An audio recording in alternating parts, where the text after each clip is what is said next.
فصلوا وما فاتكم فأتموا.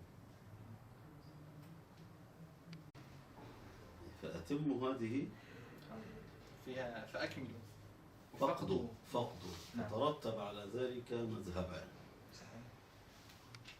ولا تتم من حيث بدأت. شفت بقى جمع الروايات هنا مهم جدا.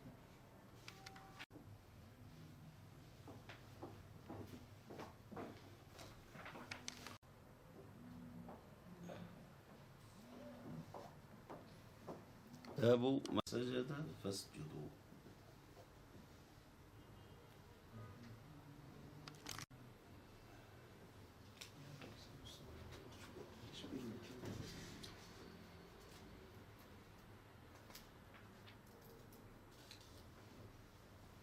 بسم الله الرحمن الرحيم. الحمد لله والصلاة والسلام على سيدنا رسول الله صلى الله عليه وسلم.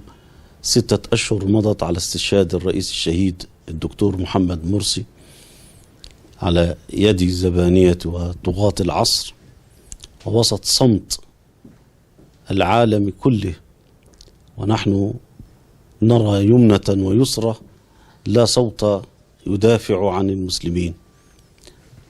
في الفترة الماضية زادت الحالة المصرية سوءا بعد سوء.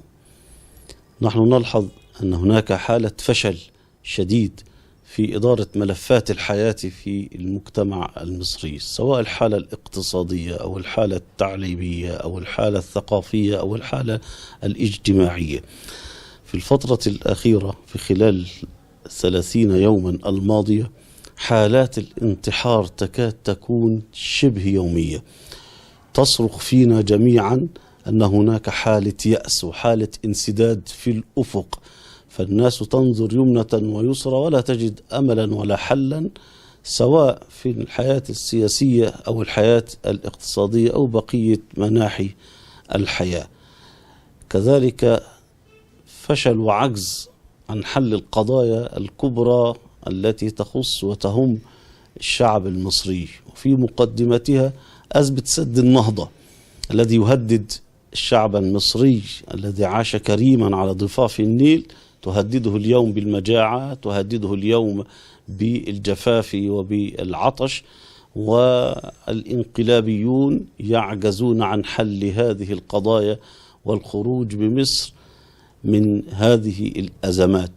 كذلك فيما يتعلق بحل مشكلات الاقتصاد ومشكلات الإرهاب الذي زرعه الانقلابيون والذي يرعاه الانقلابيون، حالة الطوارئ التي لم ترفع حتى الآن، حالة التصحر وجفاف الحياة السياسية، لا أحزاب حقيقية، لا وجود للرأي، حالة اعتقال الوطن.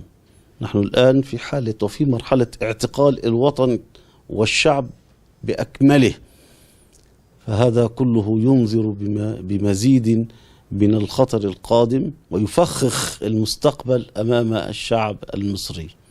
الله يكون في العون الشعب المصري. نحن نريد أن يكون العالم الإسلامي والشعوب المسلمة أن تكون على وعي وإدراك وفهم لما جرى ولما يجري الآن، لأن الشعوب أكثر تعاطفا مع قضية الشعب المصري اليوم. الشعوب كانت هي المبادرة وكانت هي المتبنية لقضية الشعب الفلسطيني وقضية الشعب السوري وقضية الشعب المصري اليوم، فيعني نستنهض همم هذه الشعوب وأن يكون لها صوت عالي. إن المظاهرات التي كانت في الأسبوع الماضي في اسطنبول وفي مدن تركيا يعني أشعرت المصريين أن لهم أخوة في العقيدة وفي الدين، يهتمون لهمهم ويهتمون لمصابهم. هذه رسالة إيجابية كانت من الشعب التركي، ونأمل أن تكون بقية الشعوب على هذا المنوال.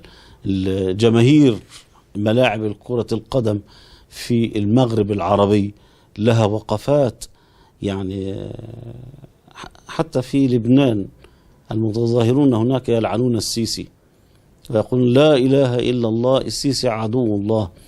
وجماهير الكرة في المغرب، في تونس، في الجزائر، كل هؤلاء يهتفون يعني مساندين لفلسطين ومساندين للشعب المصري. نأمل مزيدا من الوعي، مزيدا من الحركة، مزيدا من رفع الصوت لإيصال رسالة للمسؤولين في بلدانهم، ورسالة للمنظمات الدولية التي نفضنا أيدينا منها.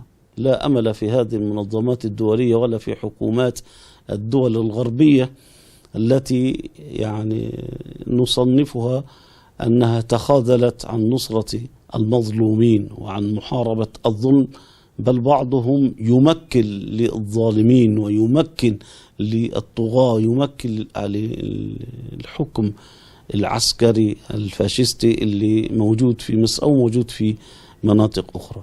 قريبا يعني طالعنا الأخبار عن إخواننا المسلمين في الصين الإيغور، هؤلاء من لهم إن لم يقف المسلمون معهم. قضايا كثيرة يعني تهم الأمة الإسلامية ولا يتبناها إلا الشعوب، فنحن يعني أملنا في الله تعالى ثم في الشعوب.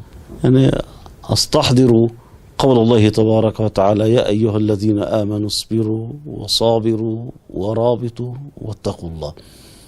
إنما هي رسالة للجميع أن نكن مع الله تبارك وتعالى، وأن نتسلح بالإيمان وبالوعي وبالعلم، ثم نقف وقفة رجل واحد، يعني نكون جميعا سندا للمظلومين، ونعلم أن نصرة المظلوم ومقاومة الظلم هي من القيم العليا في الإسلام. من مقاصد الشريعة الإسلامية نصرة المظلوم، من شيم المسلمين الأوائل الكمل نصرة المظلوم، وأن نقف بجواره وأن ندعمه وأن نشعره أنه ليس وحده، وإنما معه إخوة في الدين والعقيدة والإنسانية، يعني يتألمون لمصابه ويعملون لتخفيف هذا المصاب وتخفيف آلامه، ويعني يبذلون ما في استطاعتهم من أجل ألا يكون في ديار المسلمين مظلوم وألا يكون في ديارهم ظالم.